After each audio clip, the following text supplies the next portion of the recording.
नमस्कार फ्रेंड्स, आज हम करने वाले हैं 12th क्लास के फिजिक्स का पेपर यानी भौतिक शास्त्र का पेपर करने वाले हैं आज कंप्लीट हम यहाँ पे। तो ये पीडीएफ है आपका, यहाँ पे इस पीडीएफ में हम यहाँ पे सॉल्व कर लेंगे। तो पहला वाला क्वेश्चन आप सभी सामने लिखा है, क्या लिखा है? प्रत्येक प्रश्न में दिए गए विकल्प को सही विकल्प चुनकर लिखिए। मतलब कि आपको यहाँ पे चूज द करेक्ट ऑप्शन करना है आपको यहाँ पे। तो पहला वाला लिखा है आपको यहाँ पे कि न्यूनतम आवेश होता है। ए वाला लिखा है 1 कूलाम, बी वाला लिखा है 1 स्थिर कूलाम, सी लिखा है 1 माइक्रोन कूलाम और डी लिखा है आपको यहाँ पे एक इलेक्ट्रॉनिक आवेश। ठीक है, तो यहाँ पर जो है आपको यहाँ पे इसका जो आंसर होगा वो होगा आपको यहाँ पे इलेक्ट्रॉनिक आवेश। जो एक न्यूनतम आवेश होता है वो क्या होता है कि इलेक्ट्रॉनिक आवेश कहलाता है। तो इसका आंसर जो होगा आपको यहाँ पे डी वाला होगा। आइए सेकंड क्वेश्चन पढ़ लेते हैं। सेकंड क्वेश्चन क्या लिखा है आप सबके सामने?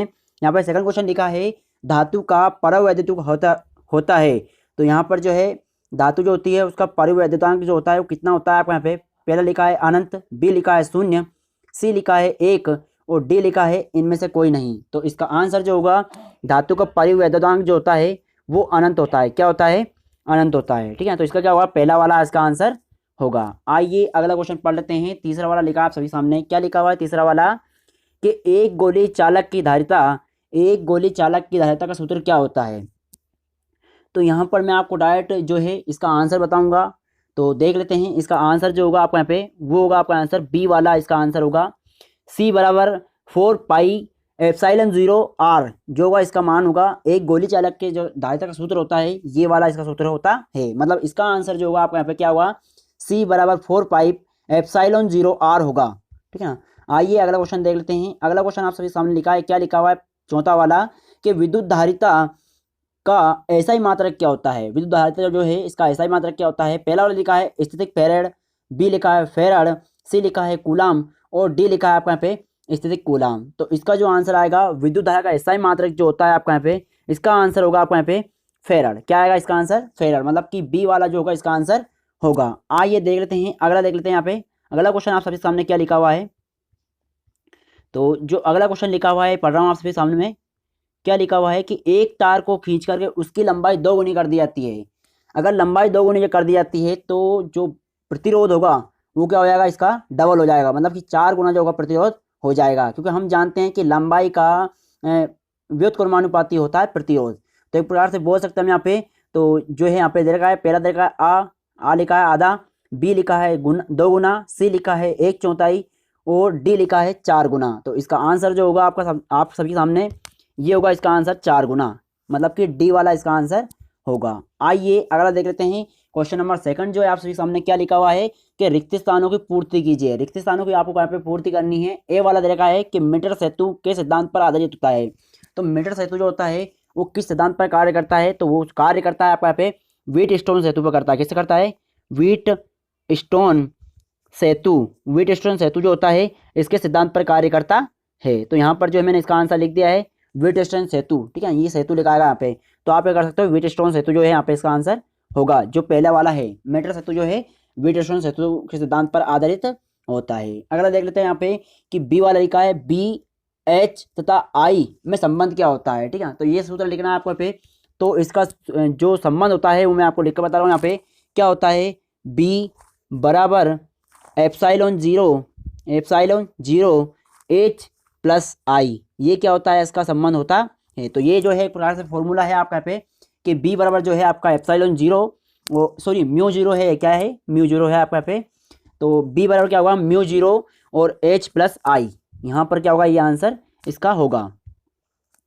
आइए अगला देख लेते हैं। यहाँ पे लिखा है ध्रुव प्राबल्य का एसआई मात्रक क्या होता है? तो ध्रुव प्राबल्य जो होता है उसका मात्रक होता है आपका यहाँ पे एम्पियर मीटर। क्या होता है इसका मात्रक? Ampere metre. ठीक है, ये क्या होता है? इसका आंसर होता है। तो इसका यहाँ पे ए एम भी लिख सकते हैं हम यहाँ पे एम्पियर मीटर, मतलब कि ए एम लिख सकते हैं। ठीक है, इसका ऊपर वाला थोड़ा सा देख लेना आप में। क्या होगा? बी बराबर क्या होगा आपको यहाँ पे म्यू 0 और एच प्लस आई। ठीक है, कोष्टक में होगा। तो थोड़ा सा गलत हो गया था मेरे हाथ से, तो आप यहाँ देख लेना यहाँ पे ध्यान से एक बार। ठीक है, बी वाला जो है इसका आंसर लिख दिया है मैंने आपको यहाँ पे। अगला लिखा है द वाला लिखा है 3μF धारिता के तीन संधारित्र श्रेणी क्रम में जोड़े जाते हैं तो तुल्य धारिता कितनी होगी? ठीक है, तो तुल्य धारिता जो होगी वो होगी एक, क्या होगी इसकी तुल्य धारिता जो होगी वो होगी 1μF होगी। ठीक है, क्या होगी इसकी? 1μF जो होगी इसकी तुल्य धारिता होगी। आइए अगला क्वेश्चन पढ़ लेते हैं। अगला क्वेश्चन आप सभी सामने लिखा है ई वाला कि 1 फेरेड बराबर कितने एस्थेटिक होते हैं। तो यहाँ पर जो है 1 फेरेड बराबर की होगा आपका यहाँ पे 9 × 10⁻11, ठीक है। और यहाँ पर क्या होगा एस्थेटिक फेराड, ठीक है। तो आगे लिखा ही हुआ आपका यहाँ पे एस्थेटिक फेराड जो है लिखा हुआ है आपका यहाँ पे। तो यहाँ पर कितना होगा 9 × 10⁻11, ठीक है। ये सॉरी 10 दी पावर कितनी होगी आपके 11 यहाँ पे होगी, ठीक है। तो ये क्या होगा इसका आंसर कि 9 × 10⁻11। आइए अगला देख लेते हैं। यहाँ पे जोड़ी लिखी हुई आपके सामने, क्या लिखी हुई जोड़ी कि जो है मैं आपको यहाँ पे डायरेक्ट आंसर बताऊं। तो आइए देख लेते हैं। तीसरा वाला क्वेश्चन लिखा है आपको यहाँ पे सही जोड़ी बनाई है। ए वाला लिखा है यहाँ पे विद्युत धारिता, दूसरा लिखा है आंतरिक प्रतिरोध, तीसरा लिखा है विद्युत वाहक बल और चौथा लिखा है किलोवाट घंटा और पांचवा लिखा है विद्युत समर्थता। तो ए वाला जो है आपका यहाँ पे जो पहला वाला है विद्युत ऊर्जा, उसका आंसर जो होगा आपका यहाँ पे मतलब जो पहला वाला होगा वो किससे मिलकर आकर मिलेगा, वो मिलेगा आपको यहाँ पे फॉ वाले से मिलेगा, ठीक है। तो ये क्या होगा इसका आंसर जो यहाँ पे I² जो लिखा है ये क्या होगा विद्युत धारा का जो होगा इसमें मिलेगा करके, ठीक है। बी वाला जो लिखा है आपको यहाँ पे आंतरिक प्रतिरोध, इसका जो होगा आंसर इसका होगा आंतरिक प्रतिरोध का आंसर क्या होगा ओम होगा, मतलब कि आ वाले से आकर के ये में मिलेगा। अगर देखते हैं विद्युत वाहक बल, ठीक है। तो विद्युत वाहक बल जो होगा इसका जो आंसर होगा आपको यहाँ पे उसका आंसर होगा आपको यहाँ पे वोल्ट, क्या होगा वोल्ट, मतलब बी वाला जो होगा इसका आंसर होगा। आइए देख लेते हैं अगला। यहाँ पे किलोवाट घंटा लिखा हुआ है, क्या लिखा है किलोवाट घंटा। तो इसको जोड़ना है आपसे यहाँ पे, किससे जोड़ना है आपको यहाँ पे विद्युत ऊर्जा से जो है यहाँ पे जोड़ना है। अगला देख लेते हैं यहाँ पे विद्युत समर्थता। तो इसका मात्रक जो होगा आपको यहाँ पे विद्युत समर्थता का मात्रक जो होगा आपको यहाँ पे ये जो है आपको यहाँ पे VI इसके सामने आएगा। तो ये है एक प्रकार से जोड़ी पूरी मिल चुकी है आपके यहाँ पे।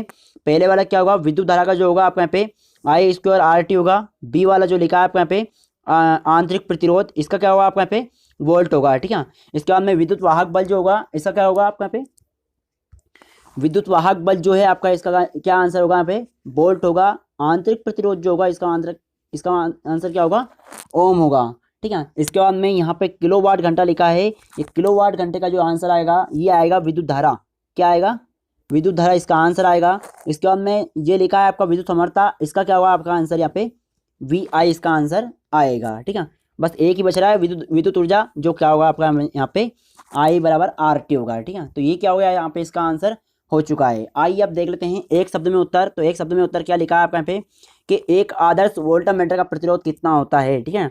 तो एक आदर्श वोल्टामीटर जो होता है उसका प्रतिरोध जो होता है वो होता है अनंत, क्या होता है अनंत जो होता है इसका प्रतिरोध होता है।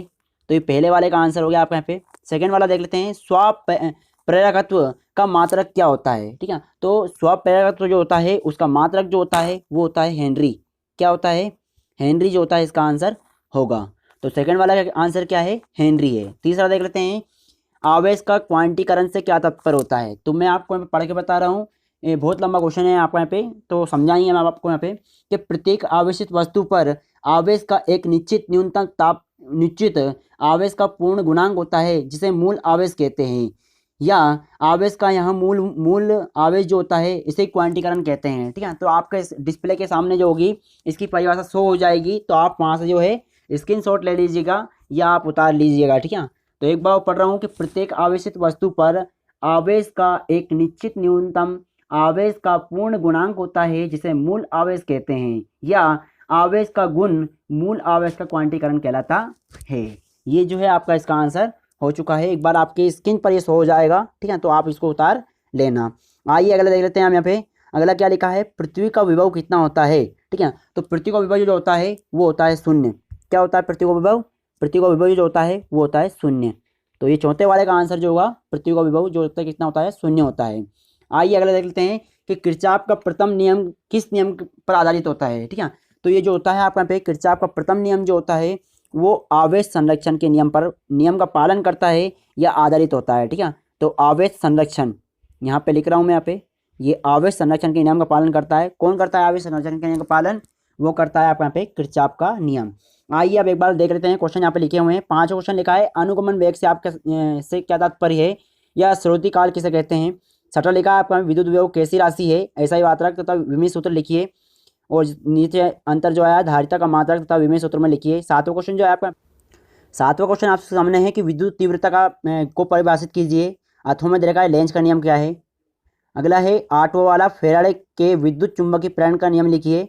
और अथवा में देखा है भंवर धाराएं क्या है, इसके अनुप्रयोग तथा हानियां बताइए। 9वां देख लेते हैं, सिद्ध कीजिए कि विद्युत द्विध्रुवीय निरक्षीय रेखा पर स्थित बिंदु का विभव शून्य होता है। ठीक है, इसके बाद संधारित्र किसे कहते हैं, इसका सिद्धांत समझाइए। क्वेश्चन नंबर 10वां आपका है, अनुगमन वेग और धारा के संबंध में स्थापित कीजिए। और इसके बाद में है आपका यहाँ पे किरचॉफ के नियम को लिखिए तथा समझाइए। अगला है आपका पे 11वां कि विभव और वोल्टामीटर से किस प्रकार श्रेष्ठ होता है, ये बताना आपको यहाँ पे रीजन। अगला है आपका पे विभव मापी का सिद्धांत समझाइए। और 12वां जो लिखा है आपका पे स्वप्रेरण और अन्योन प्रेरण में अंतर बताइए। और एक लिखा है आपका पे वांटहीन धारा क्या है, चौक कुंडली में बहने वाली धारा वांटहीन क्यों होती है। तो ये जो है आपका यहाँ पे क्वेश्चंस हुए हैं। इस प्रकार से जो है आपका पूरा पेपर जो है सॉल्व हुआ है। तो वीडियो अगर आपको अच्छा लगा हो तो वीडियो को लाइक करें, शेयर करें और सब्सक्राइब करना ना भूलें। थैंक यू, धन्यवाद। और बेल आइकन को दबा लें ताकि आने वाले वीडियो आपको जो है टाइम पर मिल जाए। थैंक यू, धन्यवाद।